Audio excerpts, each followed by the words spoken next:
Apprenticeships. They can be overwhelming and confusing if you've never been down that path before. The most common question I get is, Nick, how do I get involved in an apprenticeship? I'm not the expert on that, but thankfully my guest today is. So, let's talk about it.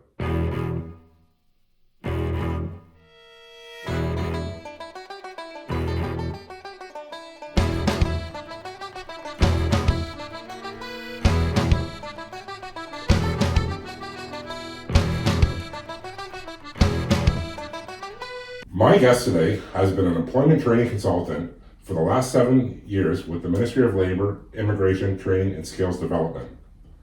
She knows a lot more about apprenticeship than I do. I'd like to welcome to the show today, Danielle Cercilli. Hello, thank you for having me. Thanks for coming on today. I know that you're swamped right now, and I do appreciate being able to sit down with you today. Absolutely.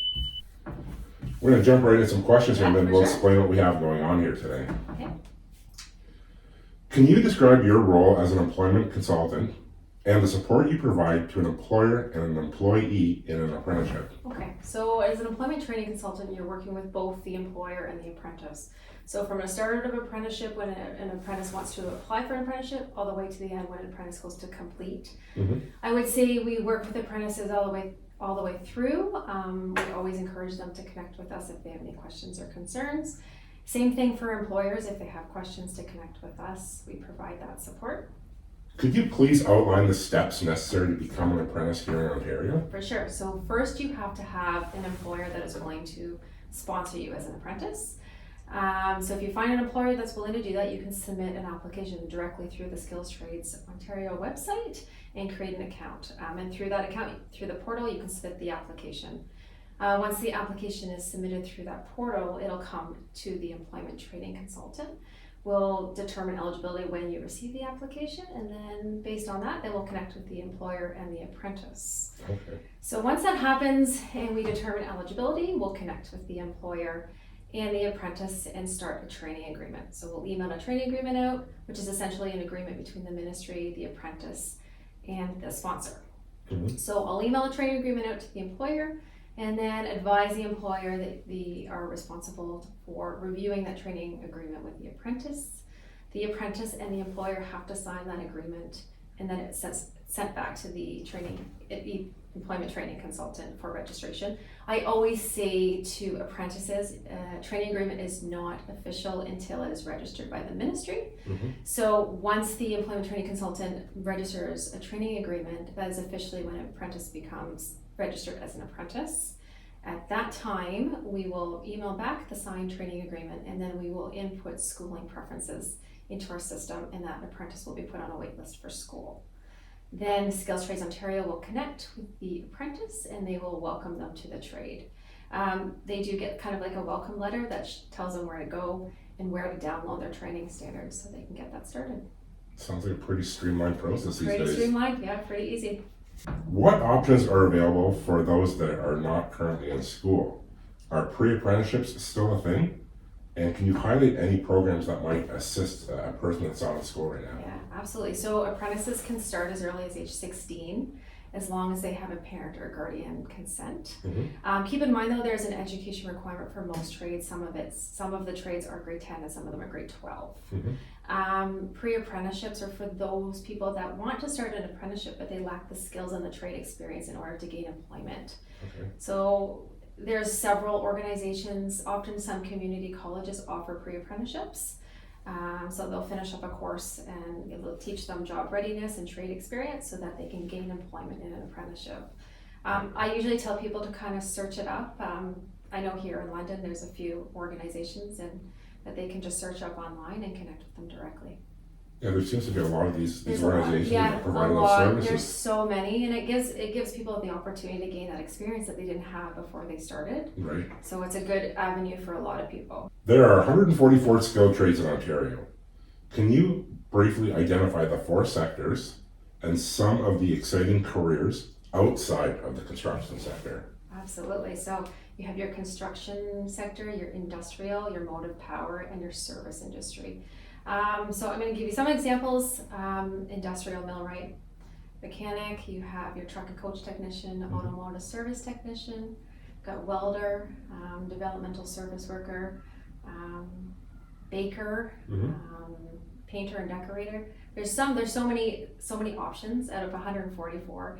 Not all of them are construction, so Right. I usually tell people to go and check them out on the Skills Trades Ontario website to kind of get a glimpse of what is out there and kind of what to expect in a specific trade. Right. Yeah. Most of the videos that I use focus on the construction sector. Absolutely, yeah.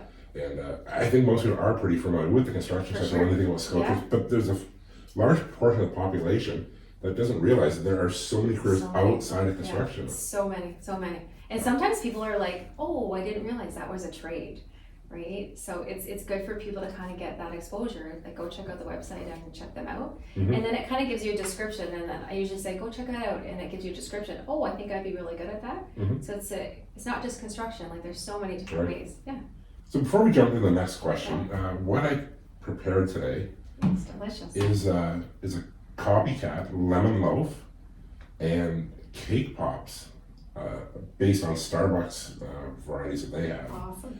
So I'm not entirely sure how these are going to turn out. I hope they're okay. And you made these on your own. I did make That's these. awesome. Very impressive. And there's a reason why I made these, and I heard that you're a bit of a Starbucks fan. I do So, like Starbucks. yeah, so I thought this might be. Yeah, I try to yeah. make every dish unique I to do my like desk. Starbucks. Yeah, they know me there for sure. Yeah, so feel free to try whatever one you want. Absolutely. I'll start with this. It looks delicious. It's very crumbly, not so much crumbly, but it's very moist and falls apart. That's very good. Tastes exactly like it. Exactly like it? It's so good. Thank you. So good. Yeah, Starbucks is my thing. What is a Red Seal designation and why is that important? Yeah, absolutely. It's an endorsement on your certificate qualification that allows you to work outside of Ontario and across Canada. So out of the 144 trades, there's 51 designated Red Seal trades. And I actually have a Red Seal designation Great. myself as a sheet Yeah. metal worker. Nice. So I have that ability to travel across to another province and all my skills and my license is recognized. So Oh, it was great, right? So a lot of people will call and say, I want to work at West, Mhm. right? Can I do that when I get licensed? Yeah. So absolutely, often that's the question Mhm. is if I get licensed, can I go to out West? Can I go, outside of Ontario to work? Right. There are several grants available as part of the apprenticeship program. Can you highlight a few of them? Absolutely, which is like one of the benefits of the apprenticeship program. So I'm going to start off with grants available for apprentices. So there's an apprenticeship incentive grant. Mhm. Essentially, it's a federal initiative and taxable $2,000 grant.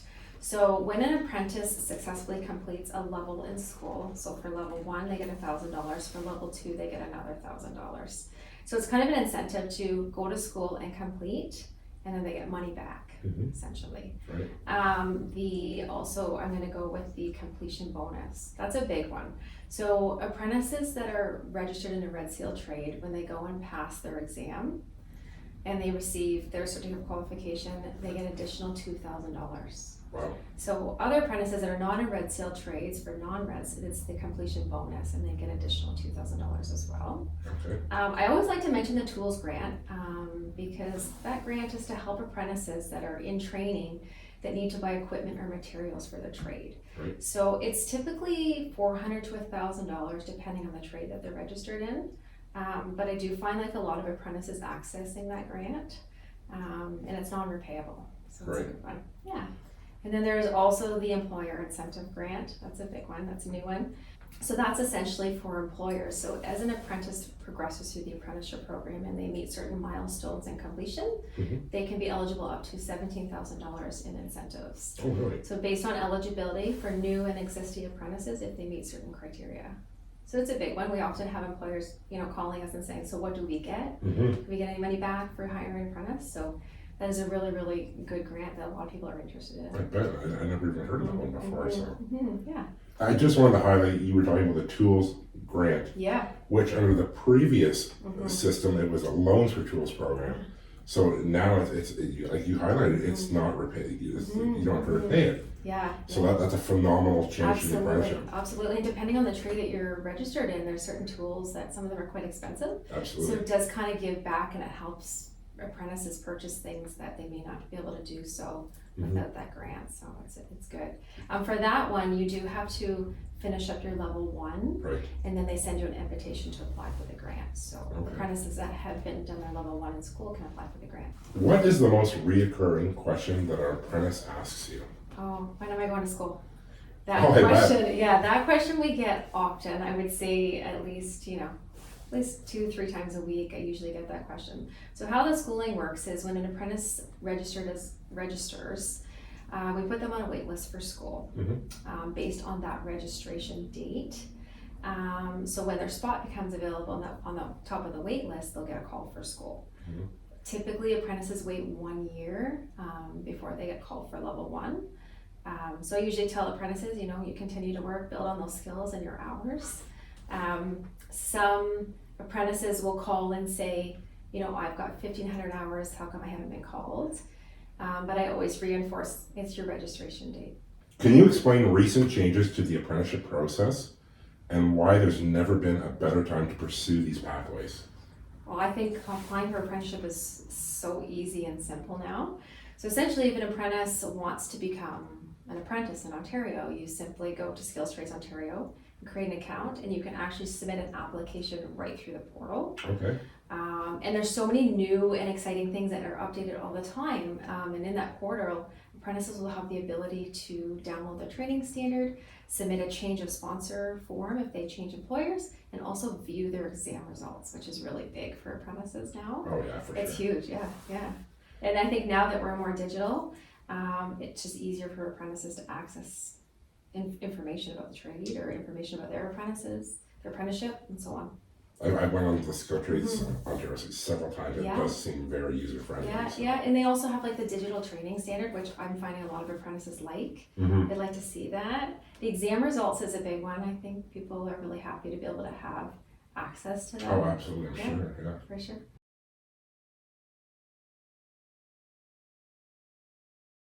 We're back with the bonus round with Danielle. Which websites can parents and youth access right now to get a better understanding of skilled trades and the apprenticeship process? You need to visit the Skills Trades Ontario website for sure. That's where you're going to find all your information about apprenticeship. That's where you can view and download your training standard. And our ministry website. That's really, really important information as well. So usually that's kind of the first step that I tell them to do. Okay. If they're interested in pre-apprenticeships, you can Google it. Pre-apprenticeships in my area, gather information that way. It's so accessible to find information now that you just go on the internet and search it up.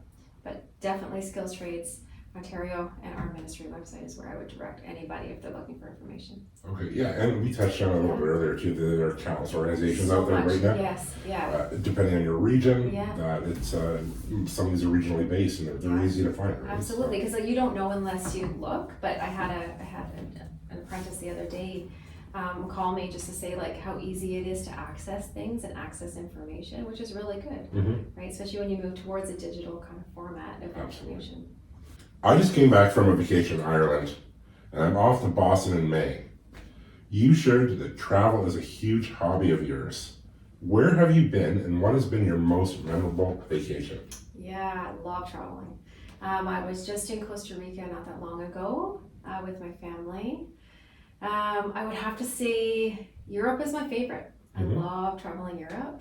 I've been to Italy, I've been to France, I've been to Germany. My next trip I hope is Australia, but that's a little long ways to go, but love traveling. You're a super proud dog mom of a golden doodle named Willow. I'm curious if you love her more or she loves you more, because you two do seem like you're inseparable. Oh God, I think she that's a hard one because I love her so much, but she's obsessed with me. I call her Velcro. She follows me everywhere I go. I'm gonna say I love her more. Yeah. Yeah, she's pretty amazing. She's sweet. She's quirky. Doodles tend to be really quirky. Loves to cuddle and loves to play catch. Loves walks. No, she's pretty amazing. Wish I could bring her to work. Yeah, no doubt, right? Yeah. Your coworkers describe you as the office fashionista, Oh God. always with a Starbucks in hand.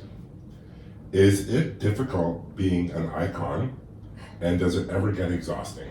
Oh, I love fashion. I love Starbucks. One of my favorite things to do is shop. Mm-hmm. Dangerous at 11 o'clock at night when you're on your phone and it's like, oops, just bought that. Right. Yeah, I love fashion. I like to keep up with trends, I would say. And Starbucks is my thing. I feel like every time I go, they're like, oh, hi Danielle, like, you're back. And they know my order. And I was like, I don't know if that's a good thing. Right. But yeah, I do like fashion. I do like Starbucks. We have one more question, but before Yeah. we get to the last question, Yeah. I'm going to try this cake pop. Oh yeah. I have tried. Yeah, I'll go for the lemon. I've tried several because I had to go with many different varieties while trying to make these. Wow. So It looks good. cake pops are much Yeah. more difficult They than I are. presumed they would be when I first started. It looks pretty perfect. Yeah, well, Better than Starbucks. you should have seen the first like 6 or 7 runs I did of these. I had chocolate dripping all over. It went Yeah. way far down the stick. I think I tried to make them with like, there's like a mold you can get. Yeah. Is that what, did you I have didn't a do a mold? mold. I Oh. pressed them, and then I froze them, and then I dipped them in chocolate. But some of them, I don't know, they look pretty. I thought maybe they were from Starbucks. No. When I saw them on my plate, so impressive. no, some of them I couldn't even keep like perfectly round. They look round. You're forming them, but then when Yeah. you dip them in chocolate and you let them dry, they no longer look round anymore. It's like some are like way This bigger looks than others. very good. And the dye, I had an issue when I dyed the chocolate that I was like dyeing, and I got a little bit of chocolate in my hands, so I like wash my hands off, but the dye would be on my Did hands. you use white chocolate? Is that what you do? And White then- chocolate, and I put coloring in it, Oh, and then I would get color all over my sticks well, you did because a the good dye wouldn't come job. out of my skin. I don't know, so- these look really pretty. Well, thank you. Yeah, I'll have to try it out. Wow, that's really good. I don't know. I don't know much of a cake pop. This Is is it really good. cooked enough? So good. Oh, perfect. If you could share one thing, if you could share something with a young lady today, Yeah. considering an apprenticeship, Yeah. what would you say to that young lady? I think apprenticeship is a great option with a lot of earning potential. Mhm. I always say you get to earn while you learn. So why not take the chance on an opportunity to do that? Right. And there's so many options for apprenticeships, being that there's 144 trades. There's so many options to get into whatever you like, right? And if you can try something and you don't like it, you can switch to another trade. You're not stuck. Right. Right? A lot of times apprentices will come and register in the trade and then they work for a little bit and they're like, you know what, this is not something I want to do. I want to try something different. And you can always do that. Right. It's not forever, right? You can always change. And Mhm. once you get exposure to different skill sets, sometimes it opens up opportunities in other avenues, right? Right. Yeah. Mhm. Trades are very transferable They from are, one to the next. Right? We often see that. You see that if you even look at a training standard, there's a lot of skill sets kind of transfer over to each other, Mhm. which is a good thing because then you can kind of opens up your options for, you know what, if you want trades, I want to trade that's, gives me more exposure to this, you can just change at any point. At any point. And as we mentioned off the top, you've been in your role for the last 7 years. Are you seeing more women now than when you first started? I love seeing women in the trade. Mhm. Being a female myself, you do see more women. Right. I see a lot of women in the welding Mhm. trade, carpentry, lots of other trades. I always like to talk to females when they're in the trade and talk to them about their experience, and it's great to see. Hopefully there's more women wanting to get an apprenticeship and want to start that avenue, Mhm. because there's so many options out there. There really is. Yeah. I'd like to thank Danielle for stopping by today, an employment training consultant with the Ministry of Labor, Immigration Trainings and Skills Development. So thank you for coming on today, Danielle. It's been a pleasure chatting with you. Yeah, thanks for having me. And remember, start hungry, stay handy. Catch you in the next one.